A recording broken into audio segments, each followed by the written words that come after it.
ప్రముఖ వ్యాపారవేత్త సామ దామోదర్ రెడ్డికి బెదిరింపు కాల్స్ రావడం కలకలం రేపుతోంది. తనను చంపేందుకు 50 లక్షల సుపారీ తీసుకున్నానంటూ గుర్తు తెలియని వ్యక్తి తరచూ వేధింపులకు గురి చేస్తున్నాడని బాధితుడు దామోదర్ రెడ్డి రాజేంద్రనగర్ పిఎస్లో ఫిర్యాదు చేశారు. కోట్ల రూపాయలు విలువ చేసే తన వ్యవసాయ భూమిని జీవన్ రెడ్డి కబ్జా చేశారని ఆరోపించారు. మాజీ సీఎం మాజీ మంత్రి కేటీఆర్పై కూడా ఆయన తీవ్ర ఆరోపణలు చేశారు. వారి అండదండలతోనే నన్ను చంపడానికి ప్రయత్నం చేస్తున్నారని దామోదర్ రెడ్డి ఆరోపిస్తున్నారు.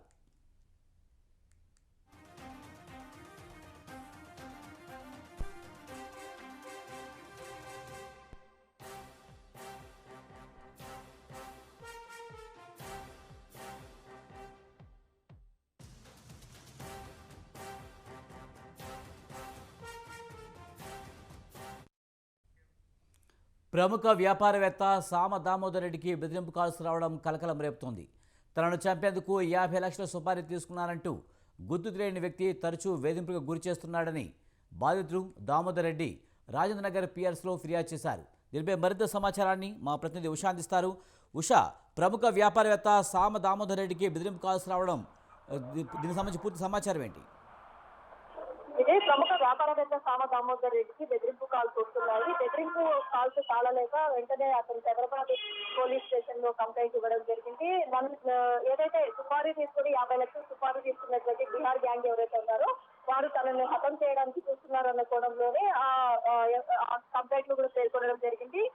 మొత్తం మీద మొత్తం ఇతన్ని చంపడానికి సుపారీ తీసుకున్నటువంటి ముఠా 1 కోటి దాకా బేరం కుదుర్చుకున్నట్టు తెలుస్తోంది. గతంలో కూడా ఏదైతే గత సిపి కమిషనర్ గా ఉన్నటువంటి హైదరాబాద్ కమిషనర్ శ్రీధర్ రవీంద్ర కూడా కంప్లైంట్ చేయగా అసలు పట్టించుకోలేదు అనుకోవడంలోనే అతను పేర్కొనడం జరిగింది. ప్రస్తుతం చూస్తున్నట్టయితే సామ దామోదర్ రెడ్డికి ఈ బెదిరింపు కాల్స్ రావడంతో మొదట ఏదైతే బిట్ కాయిన్ రూపంలో ఈ అమౌంట్ అయితే ట్రాన్సాక్షన్ చేశాడో ఆ వ్యక్తులు ఎవరైతే ఉన్నారో అజ్ఞాత వ్యక్తులు మనం చాటింగ్ లో కూడా చూసుకోవచ్చు.